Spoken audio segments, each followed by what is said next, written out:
Our next speaker is Claudio Pomo, who has been activist since the end of the 90s and has been part of many campaigns and projects in Italy.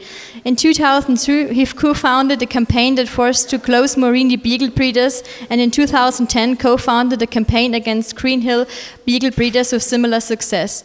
Since 2011, he is active with the abolitionist organization Essere Animali.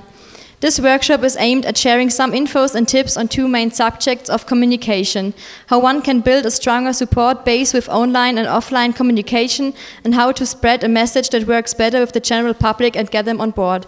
Please welcome Claudio Pomo.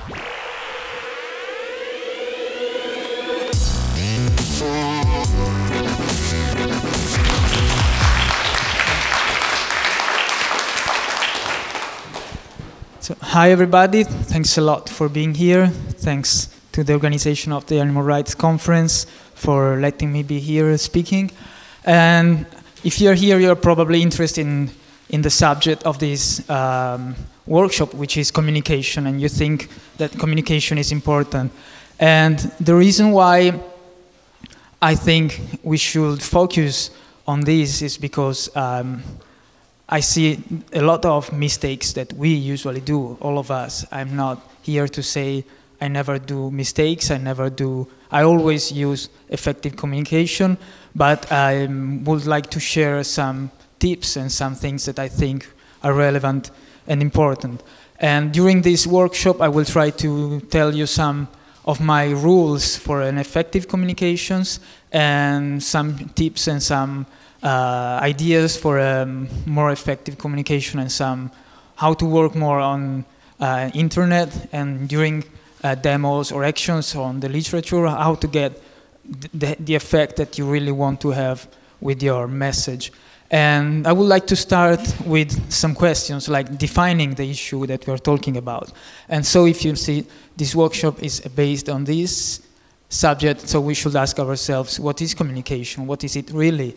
And you will see that during this workshop I will make a lot of questions and I will try to answer them. I think that this is the way that I think we should really work with our activism, and not only with our activism actually, because it's posing us the right questions and trying to answer to them that we can really work well and find the real solutions. So we should always ask ourselves a lot of questions.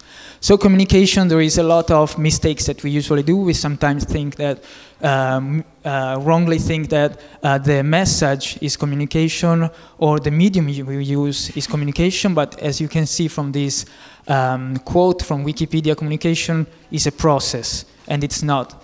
Neither the information you have nor the medium you use. So it's a process of transferring information from one entity to another. And here you should focus your attention on some words like the fact that there is a process and we are the persons that create this process. There is an information that we need to have. It's useless to communicate if you don't have any information to share with others. And then there is some entities, which is me in this moment, but it's you in your everyday life, and it's you in your everyday activism, trying to talk to others with some goals that you have. And so then I would like to share some other questions. Why is it so important for us, for all activists, for all the people that are here, communication?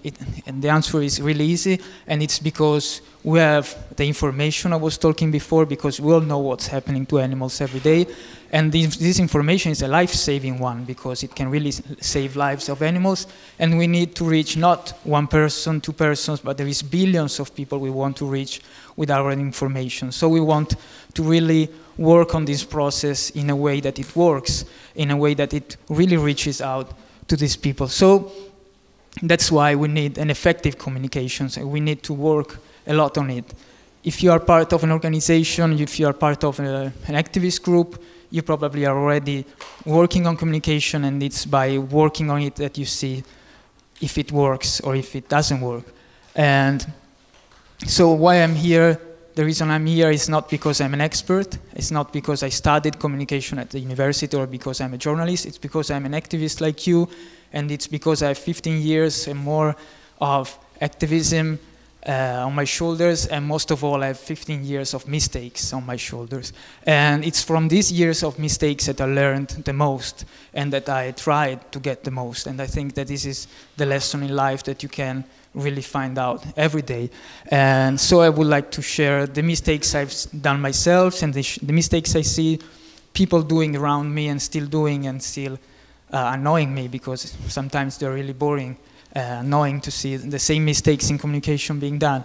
And so I'm not here, do not consider me an expert, do not consider I have an answer to everything, but just that I want to share some things that I think can be useful. And so one thing, the most important thing we should have is having some goals. Every organization, every group, every person has got probably different goals in their activism, but there is some basic goals that we probably, most of us, will share, which is try to inform and influence the public, and which is sending out a message on what happens to animals every day, what happens in farms, showing images, and informing them in the way that we want them to change. We want people to change their attitudes, their lifestyle, their diet. We want people to really be active in this movement. So we want to find more activists. We want to inform the public, and at the same moment, we want people to take part in our movement, in our campaigns, and whatsoever. And then we want to reach the media, because the media is just an amplifier for our message, and it can really help our message to get to more people, even millions of people if you live in a big country and you get to the national media, and then find more donors and fund your activities. If you look at these goals, you cannot notice that all these goals are interconnected, that you cannot work on just one easily without even working on the others, and they're all dependent. Like if you do not find the right fundings for your activities, you cannot do them. So you cannot inform and influence the public, you cannot reach the media, you cannot find more people. If you find more people, you can do more activities. So this is part of a whole work of activism and organizations. And all these activities, they're all communication activities, and they're all activism, and they need to be effective, because you cannot, of course, reach anything if you're not effective with your work. So we should try and find out what is an effective communication, and we find it out every time we try, and we see if it works or not. But this is a short description of what an effective communication is, and it's a process where the message is received and understood by the receiver in the manner that the sender intended it to be. Sounds really easy and simple, but how many times did you try to say something to someone and they didn't really get what you wanted to say? How many times you asked a question and the person that received the question didn't really get what you wanted to know from them? And how many times more if you want to think about activism, it is just your daily life, easy things, but think that now we are talking not to the person in front of us, but we are giving one message, one time. Sometimes we have just one shot. We cannot rephrase what we said. We cannot retry. And we have one message that we have to give, and we want people to understand what we say. And we want people to not only to understand what we say, but we want people to change their life and their views of the world because of what we said and what we showed to them. We want people to act. We want people to change their diet. We want people to be part of our movement. We want people to support our campaign. So we are asking people all these things, and we are asking it by words, with images, by videos, and our websites. And so our communication is asking a lot to people.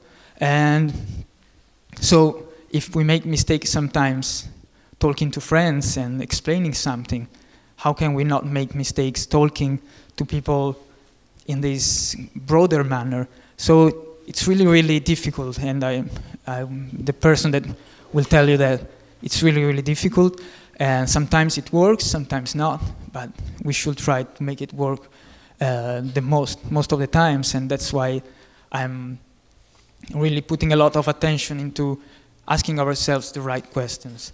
And so for effective communication, I would like to give you my golden rules, which are really stupid and basic rules, but it's from the basic that we learn the most actually every day. And the first one is, sorry, there is some problems with the font on this computer, so there is some letters missing. My rules for effective communication, the first one is really easy. It's always put yourself in other people's shoes. And this means that you never know probably the person that is in front of you, even if you're talking face to face, or if you're talking through the media or whatever, even whatever the situation, please try to think that the person in front of you has got another history than yours, comes from a different social background, from a different history and family background, from a different political view probably. And so you should always think that what you say to them and the way you say it cannot easily or instantly create the effect that you want. And it's not because the person in front of you is lazy or is stupid or is, doesn't care about animals, or is a person that has got no empathy, but it's because everybody has got their own life, different life. And you can see also from your friends, from your fellow activists, that there is some that are putting animal rights activism on the forefront of their life. Some are doing it as a pastime, or some can dedicate just 2 hours every couple of weeks. And you should not push them to do more than this. You can invite them, you can try to make them understand more than on how important this is, how important the work for the animals can be, but you cannot push people to do more because everybody has got their own different priorities and different lifestyles and different lives actually. And so also the person you are speaking to on the streets, or the person that is looking at your leaflet, this person has got a different life than yours. So you should always try, when you talk to others, to think that they're not the same person as you are. And this means having the proper language and proper message that we want to convey to them. And quite related to this, it's the second rule that I think is the most important, where I see the most common mistakes that people make is be specific. And because if you have a specific goal, you do specific things and you communicate them in a specific way. But I do see often people that are not really following this rule. For example, if you want people to become vegan, you talk them in a certain way, you distribute a certain literature, material, show some kind of images. If you want vegans to become activists, it's a different thing, you're talking to different people. If you want activists to follow a theoretical discussion on philosophy and anti-speciesism, there is a completely different language, there is a completely different goal you have. So how many times did you see people talking to others for example, the specific audience thing, talking to others in their own jargon, like Heiko was saying before, like there is specific computer websites, but the normal people wouldn't understand what it's written on them because it's for experts. And if you are an expert of something and you want to share your knowledge, the most important thing is share it in a very easy way and basic way that people can understand and learn from you. The most important and the most able teachers in the world are the persons that are able to teach what they know and let the others understand, not the people that are showing how much they know. And so when you give a leaflet in the streets, you should not use, of course, the jargon that we use among animal rights activists. And if I'm here speaking, I'm not speaking in the same way as I'm speaking usually when I go to schools, speaking about animal abuse. And if I was showing here the investigations of our organization, I would speak about them in a way that is not definitely the same that I use when I go to show them in schools. And so this is one of the most important things and one of the most important mistakes that I see in all, not only in the animal rights movement, but mostly in all political movements where we use some jargon and we use some kind of language, and some kind of rhetoric that we like and we're used to, and it really activates us and motivates us, but does it really work with the person we have in front of us? Does it really, is it really understood by the person that reads this leaflet when there is some kind of rhetoric that we use in our movement? So different audiences need completely different communication, and different mediums need different forms of communication, different forms of language. And so whatever you are doing, you should always, I repeat, ask yourself, can people understand this? Can people get my message? Will they be motivated by my message? Will I be able to get into their brain and really open something? And if you were yesterday, like at the workshop that Steam Brewers was doing on psychology, that was really important because it's part of the communication process that we are really trying to work on. And knowing how our mind works, knowing how other people's mind works, knowing how this society has brainwashed us or is influencing us. So this is really the basics also of how to build the communications that can really click the right buttons in other people's minds. And so you should really try and study and learn from those who know more. And those who know more are a lot of people that are experts on this subject, which is communication, experts on psychology, experts on sociology, a lot of these things that maybe you find also boring. But if you really want to work on a social change, you need to know how people is working on creating a social change and how people perceive the messages that you get. I also advise reading books that has been written by activists, also trying to go deeper on these subjects, like, for example, Nick Cooney was speaking here last year about sociology and psychology, how they can be useful for the movement and how they can be useful for spreading social change, as he has written on his book. But I also think it's very important to look at other organizations and groups that are doing well their communication. There is some definitely big organizations, some are welfareists. Maybe you don't like their message, but please try and study their websites, their newsletters, their Facebook pages, and their communication, and see why they get a lot of support, why they get a lot of followers, a lot of funding. And it's not only because the message they give, it's easier to be accepted because it's a welfareist message, and our message is an abolitionist one. It's also because they studied and learned a lot on being professional on that. And the more we are professional on communication and our presenting ourselves, the more people will follow us, the more people will listen to us, understand us, and then more people will change.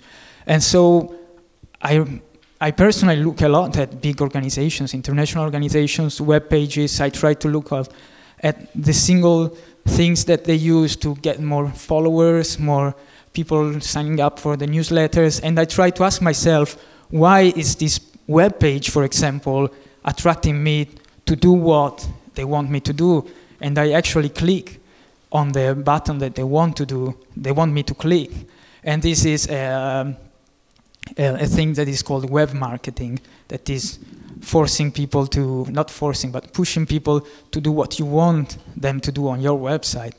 And this is another really interesting thing that you should study if you want an effective website, is looking at web marketing materials. You can find a lot of books in all languages and free ebooks and webinars, and there is some useful tips. You don't have to become an expert on whatever of these issues, but you should take what is useful to you and what is useful for your organization from all these kind of expertise. And so ask yourself, when you look at the web page, why I like it? Is it because why does it motivate me to do this thing? Which is the thing that really moves me? And then you try to find out what you think is more effective.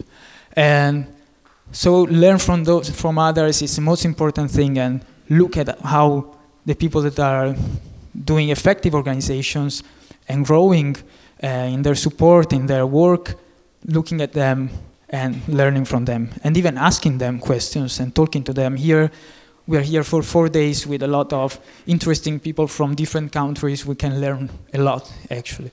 So I would like to go in details in a few things on communication.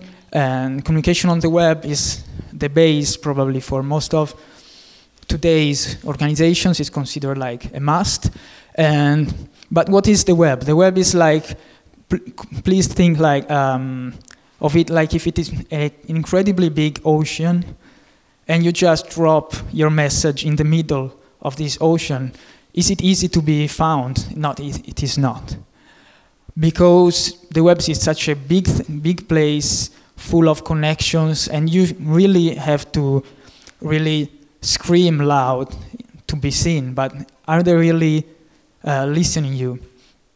So there is some things that you should really work on to have an effective work on the web, because it's not just that you open your blog, you put all your interesting articles in it, and you change the world. It's not like this, because maybe you have the best articles, but nobody sees them. And if you have the best articles, and you wrote the best and most important book of the world, but it's not in all libraries and not in the hands of everybody, it doesn't work, it's useless. So the most important part is, after writing it, getting to the people. And how can you be seen on the internet? There is a lot of issues here also that you have to consider, and as I told before, you look at the others, how they work on their communication. And sorry for the font problem here, and I hope you can see it at the end. But so you should start by, for example, building your image, which is building your organization and campaign image, which is creating a logo, creating something that makes you distinctive from the others, that creates your image, and you are that. When they see your logo, your colors, and your page, they immediately understand that it's you. And if it's you, you also must be someone that gives relevant information, because if you have nothing to say to people, nothing interesting, they will not follow you, they will not check your website, they will not subscribe to your newsletter. And be cool is not like being cool like in the rap scene. It's look cool means look interesting. It's like look like be an organization that everybody would want to be part of. Because if you're doing cool stuff, cool campaigns, good actions, civil disobedience actions, well-planned stuff or whatever, and working, and if you get successes, then people want to join you, then people want to support you, then people want to spread the message about you, and then the organization grows. If you're doing, like at the last line, I hope you can read it. First of all, you cannot think about all these communication efforts if you're not an effective organization. If your activism sucks, then you cannot use whatever expertise on communication and show the world that you are the best organization on the world. So, well, there is someone that probably is able to do it if you have a professional PR company. But, so work on your campaigns, work on your activism, and then work on your image and create something that people can remember about you, and people that can really stuck in people's heads and remain there. And then there is another point that is very important, is be positive. Be positive doesn't mean be hippie. Doesn't mean say the world is happy, is peace, and so on. But be positive means be a positive agent of change in this world. Don't be a group or a person that spend their time talking shit about other groups, or saying that everything is negative.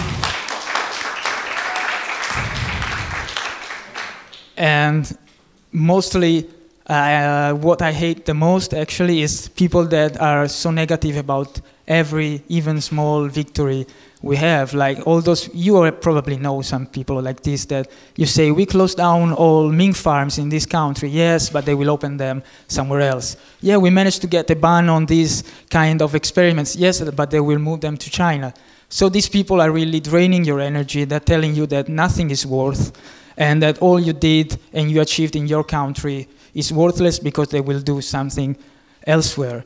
But as we are showing here, there is people from all the world, and there is not people from other countries like China, for example, where there is a growing movement. The movement is going to stop these people all over the world. And as I come from Italy, and a few years ago, 15 years ago, vivisectors thought that coming to Italy would be like a dream place. They were moving some of their facilities. They opened Green Hill, you all know that place, in 2001.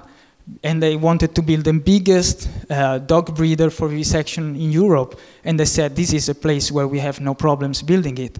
And now a few years later, they had to close it. We released 2,700 beagles.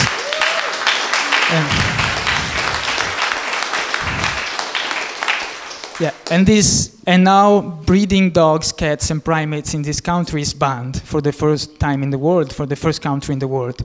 So what does this show? That even what they think, this is a safe country, think about fur farming. The fur farmers in Europe, they went to Poland and they said, hey, it's easy, let's go all to Poland. And now, unfortunately, it's at the same time in the other room, but there is a great presentation on what the Polish activists are doing there and how they're creating troubles to the farmers. So when people tell you what you do is useless, they will move something elsewhere, always answer that nothing is useless because everything is an example of what we can do and achieve for a change in this world, and that the movement is spreading everywhere. So be positive is a very important thing because we want to change the world and we want to do it and we will do it. And so another thing about the web is using social media. Of course, social media now are so big and they're a big part of our communication, a big part of everybody's life. This is a big task we have to work on because social media are creating big opportunities, but they're also changing, as you already know probably, the way people communicate.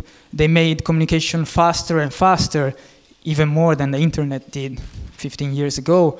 And they made communication, they brought communication to a lower level, if we think about quality of communication.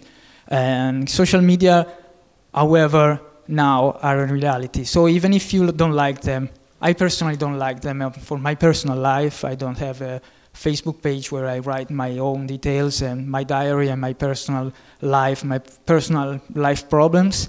I don't think this is the use we should have about social medias, but I think that if millions and millions of people are there, this is a platform where we can reach them. And our campaigns in the last year in Italy couldn't be possible without the use of social media. So we have to use them wisely, very wisely, but we have to use them. And also on social media, build your image and style, because if you look at the effective working pages of big groups, organizations that are reaching thousands, hundreds of thousands, or even millions of people, look at them every day, follow them, and look what kind of posts they make on their Facebook page, what kind of images they use, what is the images that people share the most and people like the most. Look at how they write.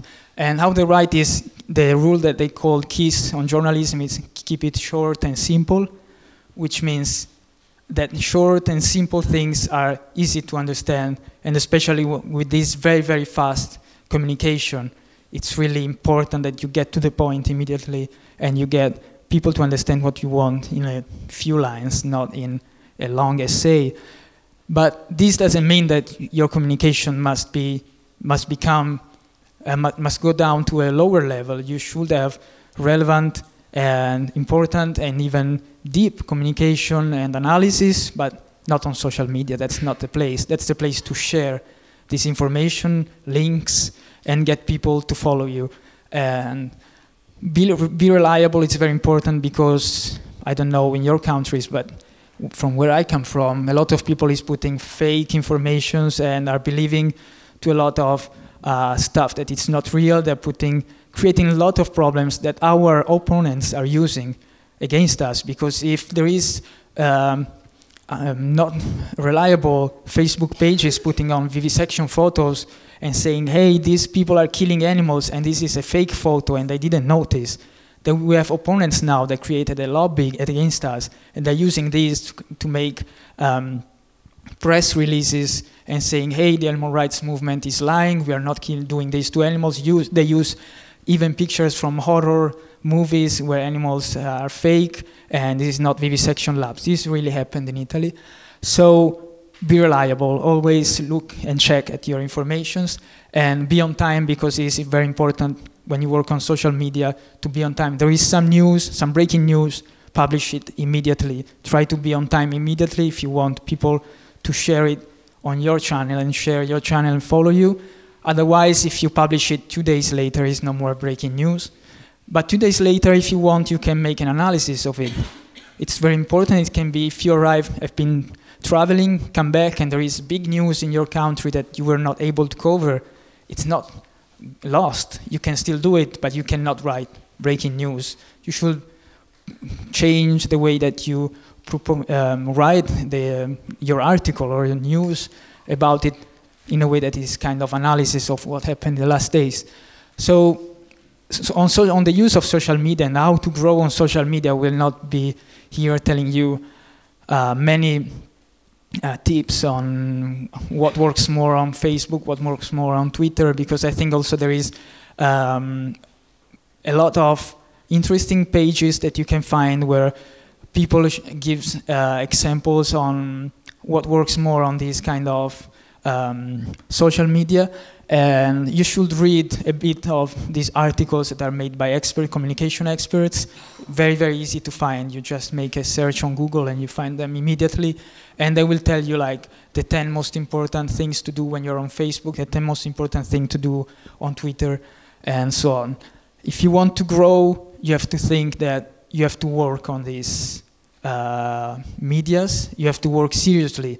And if the more people you have following you, it doesn't mean that you have thousands of people on the streets, but you have thousands of people sharing your information, sharing your petition, for example, or mail bombing, and sharing your news, your investigation, your action, and so on.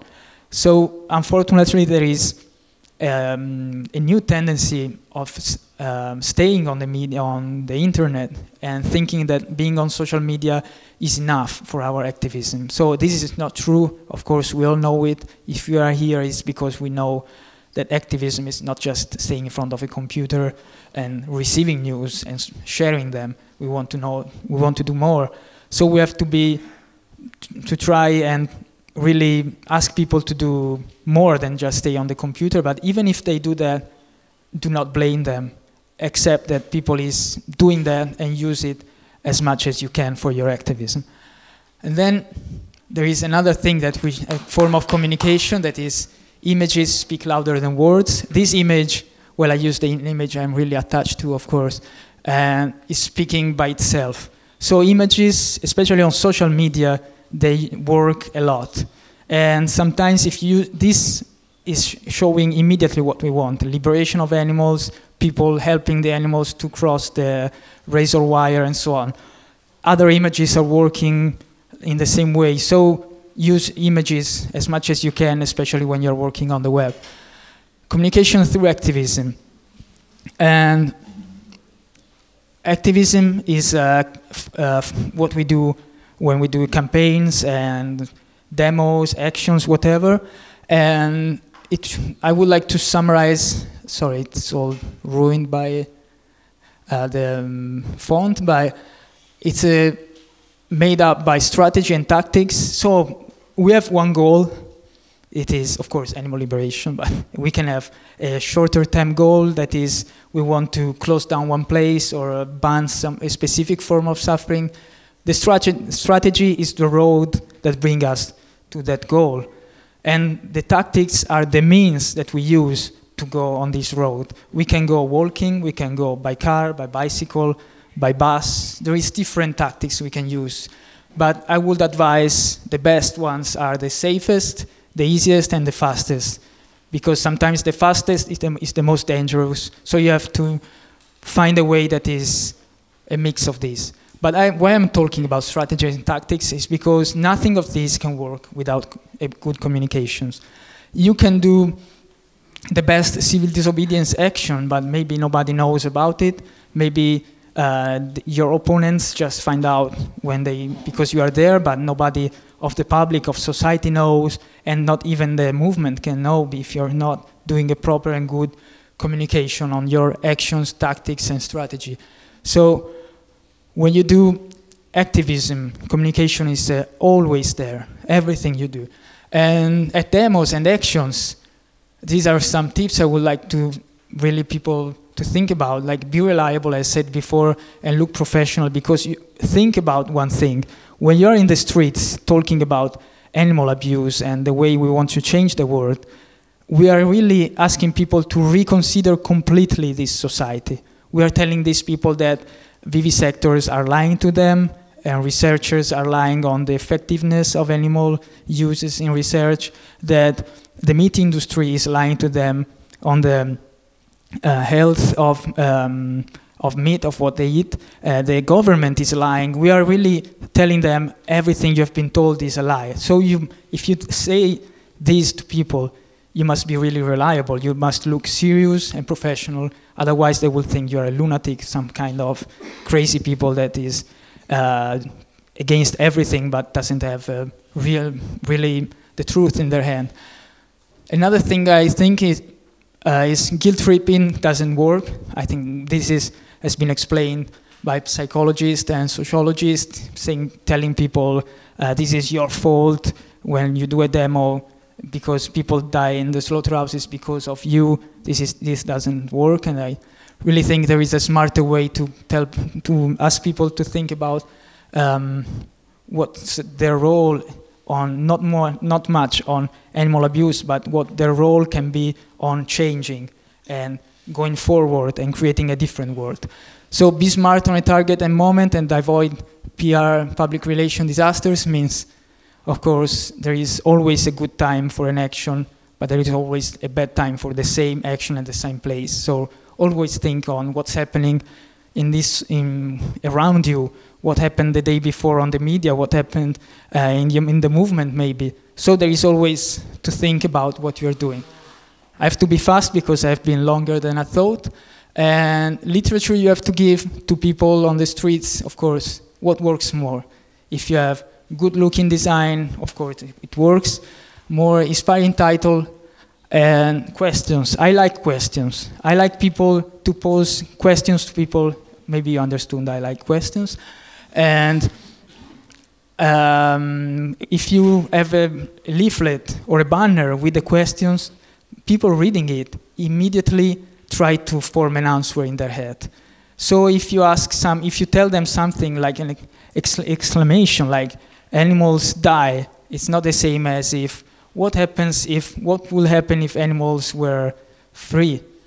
It's a question or something you make people think more if you pose questions instead of just putting them in front of something. And again, no guilt tripping on the literature and specifically targeted literature. I told you before about being specific, so you cannot give a leaflet that you are giving here to children in school or to 70 years old people on veganism. You give them health leaflets, for example, and it works a lot more. So being specific is very important. Build your communication strategy is very important.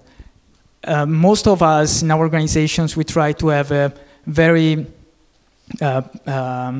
pacific approach, and especially on our image. In our society, we tend to be, we know that people that is aggressive, for example, they're not really accepted, especially if we are talking about an issue like the animals. But there is organizations that are able to convey a message and build their communication strategy on being aggressive and being based on action based also on direct action, and they get a really big support. One of these is Sea Shepherd, for example. Their image, their logo has got a school. Who else here in their organizations has got a school in their logo? Who else used the pirate logo? And who else go on TV saying, yes, we ram ships and so on. But they work because they built their communication strategy on this, and it works really well because people support what they do. People hate what they really fight. And so they built this communication strategy on action, and it worked a lot on inspiring people to work with them and supporting them. And so build your communication strategy on whatever you think it works most for your organization goals. And so I finished my time.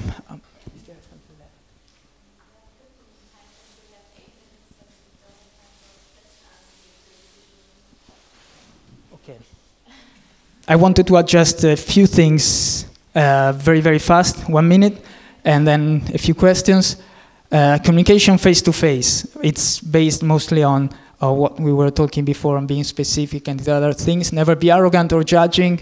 I think this is quite easy because this doesn't work. And remember, you were one of them too. How many times did you see people talking to other people that is vegan since a few months, talking to meat eaters, judging them, and they do not remember that a few months ago, or even if it was 18 years ago, you were one of them. So please always remember that you were one of these people, and that, as yesterday was said, we start from the same base, we just follow different directions. So everything is not always black and white. Even people that do not turn vegan immediately, and people that do not tell you, I'm going to be vegan after you talk to me, but maybe I will reduce a bit the use of meat, and I will eat a bit less of meat. This is still good. It's a start. So everything is not vegans against the world, but there is a lot of gray in the middle. And learn to listen, try and try means learn to listen to the others. Communication doesn't work if you just talk, but if you listen to other people, if you look at the reaction of other people, if you look at the reaction of people also on the web or on your literature, on your books, if you see what people think about you, and try and try and try, because if you see me here speaking like normally, it's not because I woke up one day and I said I'm a professional speaker. It's because I did my first speech 15 years ago and it was horrible.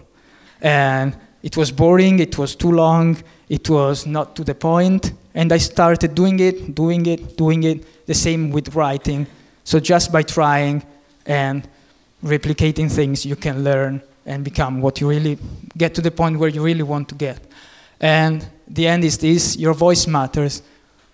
We always say we are a movement that is the voice for the animals. So we want to be the voice that really reaches people and changes the world, and really reaches people with the message that animals would like people to get, and that the animals want to be free. Thank you.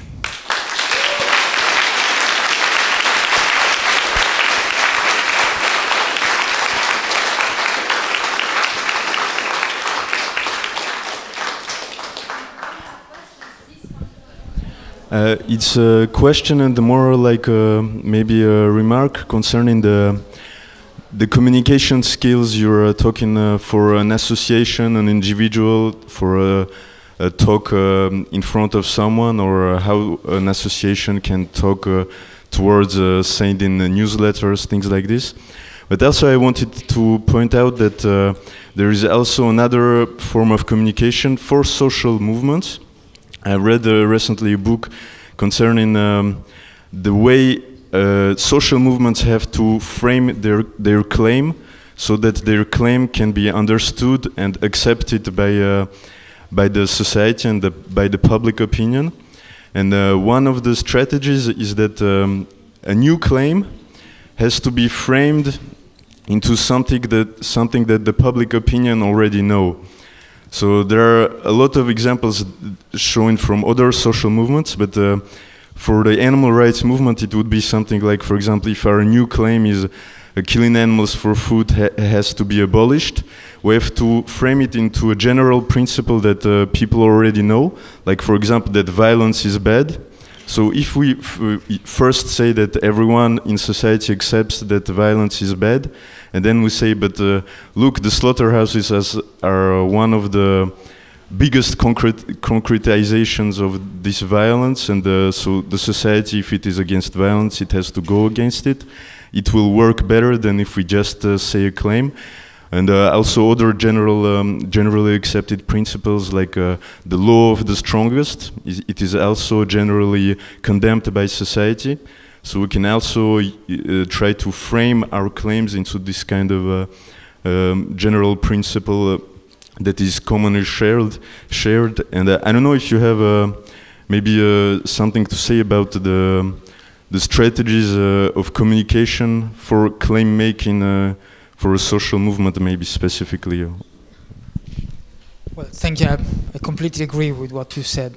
And well, I don't have special things to say to add to this, but I think really this would work because we have, as I said before, it's just a fact of finding the values that people already agree with or people already have, and finding the weak points where we can really reach people and get their agreeing with us. So it's not worth telling them just slaughterhouses have to be abolished because that's our point of view, but we should make them understand that it's also should also be their goal because it stands with their values. So it's important, as I said before, always always put yourself in other people's shoes. Also means that find out what people already think about the issue or what people can agree with you, and then use that and then move the message towards where you want to go. Thanks for the presentation. I not the response, but I have a remark about the use of Facebook and so in social, so-called social networks. The advantage is to communicate easily, but there is also not only a risk, but a real thing of being tracked and all your communication monitored, and there is quite sort of listing of all activists in Facebook. If you want to the governments of every countries can track all people interested in so, and in long term I don't think it's such a good idea. And the problem is there is not a real alternative now, so it's a quite complicated issue.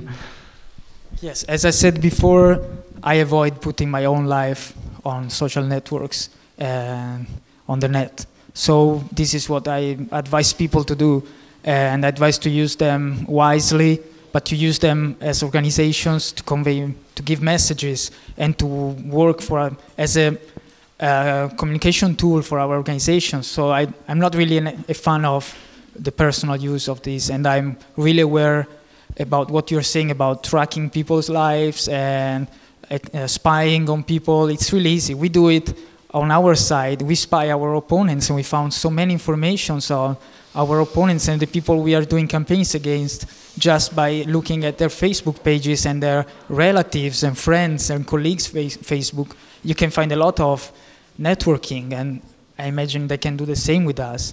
And so this is really, sometimes it's really scary. And it's easy to say, let's stay out of that, because of course it will be the best option. But it's the same as saying, let's stay out of this society, let's go living in the woods. It will be perfect and for our own lives, but we will not change the society. So we have also to be on social media now, because that's one of the reality that it's in this society if we want to change this society, I think.